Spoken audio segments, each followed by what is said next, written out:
friends, Ingrid Arya here. You're on the couch with me.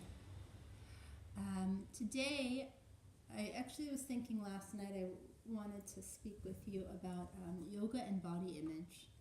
In particular, women's body image in the world of yoga. Guys' body image, there's stuff there too for sure. Maybe another talk.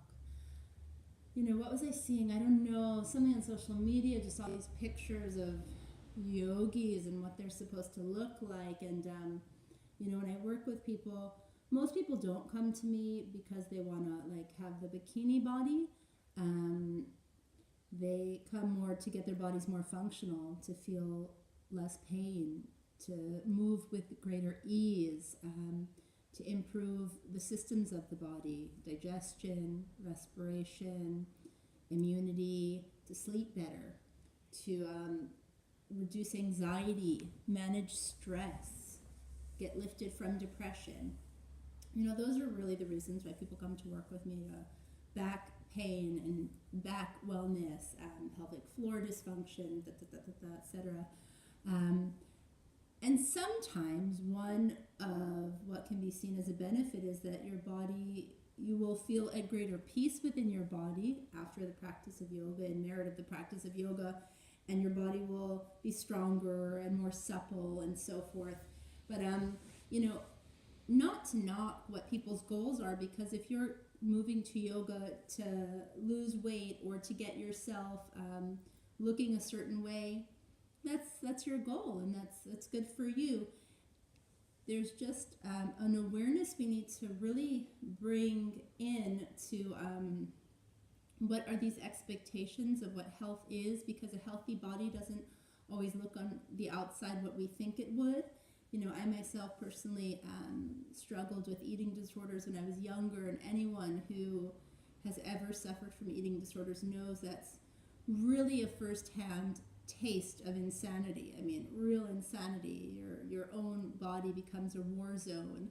So I never really thought to promote yoga or to use it as a tool to, again, make it more about that physical experience. How do you look and so forth? Because enough.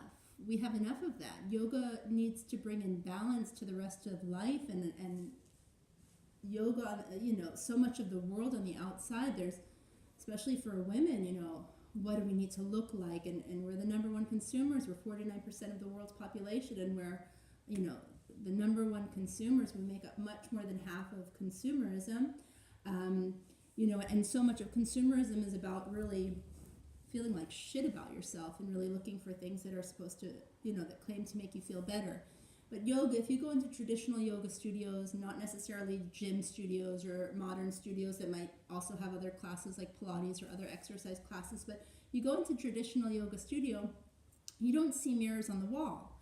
And the reason why you don't see mirrors on the wall is because yoga is really supporting more of your internal experience, right? The practice of asana, of yoga practice, your time on the mat, is really there to support you to move more inwards, to, first of all, highlight proprioception, your awareness of your body in space, right? Because we can move through the world and really function from this exteroceptive place of where am I in relation to everything that's outside of me, right? There's so much stimuli, there's so much noise outside of us. So yoga helps to bring us, first of all, I'm just going to notice where I am in space. Where's my foot? Where's my back leg? Where are my arms? Where are my fingers? Where's my head? I'm just going to start noticing where I am in space, not in relation to what's outside of me, but in relation to me in space. And then we can move more into a state of introception, which is really what's going on in my inner world. And really that's through a more simple practice. The fast-paced and the hard practices are too demanding on our bodies and our brains to be able to get us into that quiet space within, to see how am I feeling. So you don't see mirrors in traditional yoga studios. And there's also a concept which maybe can be related or paralleled perhaps with introception, which is pratyahara. So on the 8-limb tree of yoga, where asanas, where your physical yoga practice is really pretty low at the bottom, and then you bring in your breathing practice of pranayama, above the pranayama you get pratyahara. And prati means against or away, and ahara is ingestion, or the things that are outside of us that we bring in.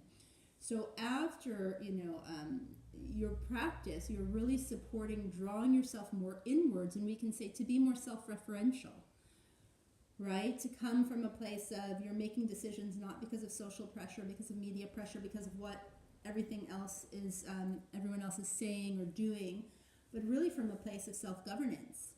And it's so important just to remind ourselves that even in the yoga world, whether if your goals are to look a certain way, great, know that you're going to really get even the greater benefits of getting a much more functional body when you're practicing well. And really, is your practice supporting your body to be a place of peace?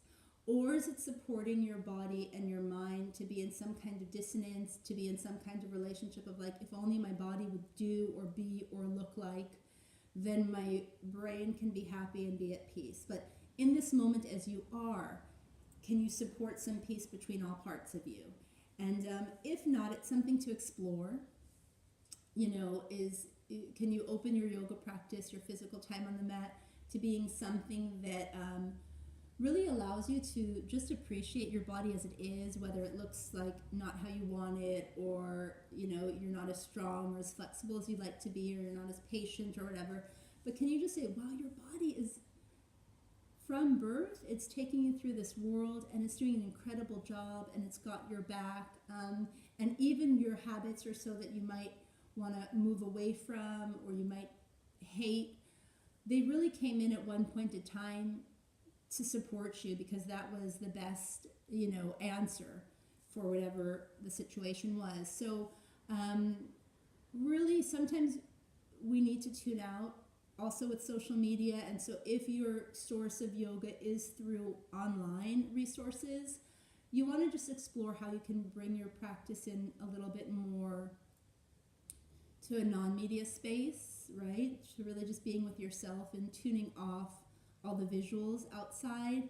And can you open your practice to be one that, regardless of where you are, how you look, your practice increases your gratitude for your body, or can hold the space or allow for the possibility of getting some more appreciation for how you are, and knowing that, however you look, having a functional body that does well for you and takes you through the world with strength and with ease and with balance and poise and grace is incredible. And that is one of the amazing benefits of yoga physically, regardless of how you look.